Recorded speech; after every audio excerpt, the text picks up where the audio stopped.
Thank you, Nubia, for the introduction. Thank you for having me here at Design Week. I've enjoyed my first taste of Design Week earlier this week.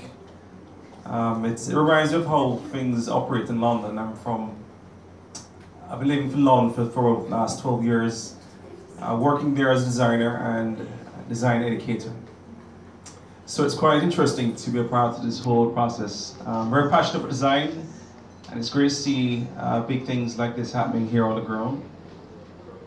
As it relates to the topic that she mentioned, design, connecting design and safety, as an industrial designer, it's a massive part of what we do in terms of understanding how safety plays a massive part in the whole design process. You know, in Jamaica, for example, I find it quite interesting that in this nation of ours, we have lots and lots of creativity, pouring at the seams. People are really creating, and it's sometimes creativity that comes from necessity. But when sometimes you have necessity driving creativity, sometimes shortcuts are made along the way.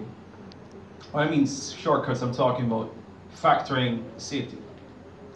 So how should designers go about sort of considering safety when designing solutions for clients? I'm going to talk about design. I'm not talking just about architecture, interior designers, and so on. We're talking about design, going as far as visual communication, going all the way back to product design, you name it, design as a whole. But one of the things that we have to go back to is what is design? What gets us fired up about design? But one famous designer had a quote. He said that good design is obvious, great design is transparent. So that really ties nicely with the idea of safety. Safety, the driving force behind a design solution comes from understanding the user. In my practice as an industrial designer, it's all about what does the end user require? What are their needs? A lot of times clients will be approaching you, coming to you saying, well, I need this, I need that, I need a lovely staircase that spirals up to heaven. But then the question is, if they have a family, young ones are going to be occupying that space, will that solution work for the children? So who triggers the conversation? The client might not be thinking about that. So who should actually say, well, listen, this is something to consider. It comes from us, the designers. We have to drive that conversation. We have an ethical responsibility to bring to the client's attention the risks involved in certain solutions being put in place. So it goes back to the design process. So we have to start with, first of all, defining the problem, or defining the problem worth solving. So I call the problem that initial conversation you'll have with the client. The client says, I want this done, I want this constructed or made. It's about establishing what exactly do they want, and are you really clear on what they want? Once you understand what they want, can you define the problem that you're about to solve? So once you're able to define the problem, then of course the research starts in. And research is something that not many people value, but I value a whole heap. You can strip past the fluff, you can strip past the I like this, you don't like that, and it's all about the personal tastes and preferences. But then when it comes to hardcore research, initial research, what works, what doesn't work, what's out there, is it safe, can this be done, is it feasible? Those things factor into the design process. So once you've identified or defined the problem, then we move on to assessing what it is that you're about to design. I'm sure you're doing this quite often with your clients. I'm sure it happens in so many different ways. You are trying to understand exactly what it is that you're trying to design or make. And you have to assess or try and identify those areas that maybe require a risk assessment. To assess the risk involved. It's a big part of the design process. We can't separate safety or an understanding of what potential dangers might exist that could potentially harm the end user. It goes back to the end user, the client, the person on the receiving end. Once you move on from the assessment stage, then we're looking at mitigating any issues that could arise. So how do you then prevent or minimize any potential hazards?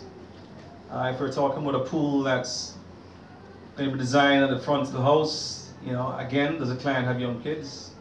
Is there going to be a safety gate? Is there going to be some sort of covering for the pool?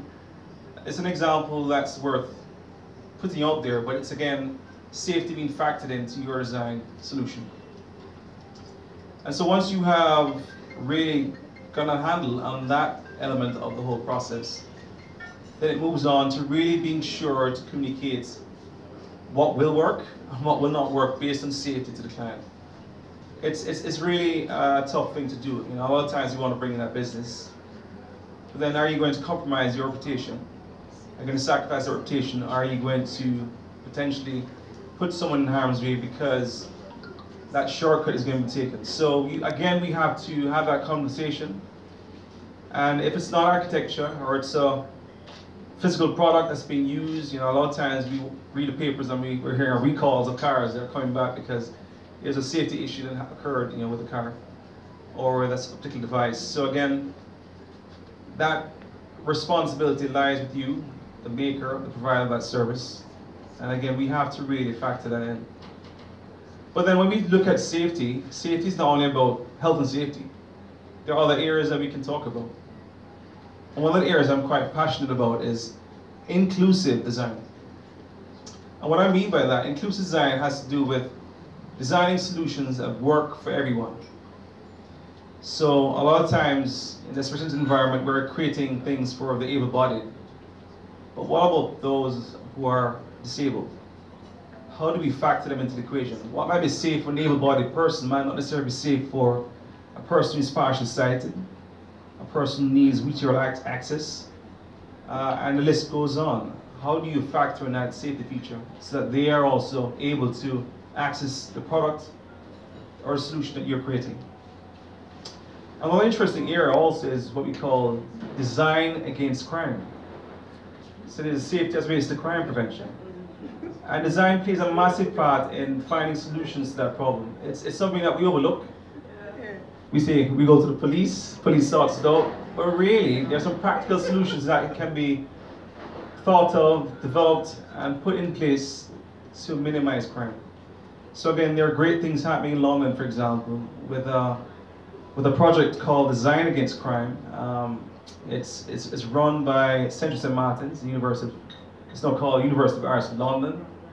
But it's a great program, and it touches on anti-theft, a lot of solutions that focus on safety, design against crime. And Jamaica is ripe for design solutions that addresses some of the problems that we're having now. So I must kind of open up the conversation there to things very ripe. Somebody should pick it, right? So we really have to look at design as not only something that's aesthetically pleasing, it's lovely, we can talk about it, it's that conversational piece, it's functional, it's practical, it can be stitched into everyday life. And so those are the things that I'm very passionate about, and it's great to have a conversation on those sort of key areas. Thank you.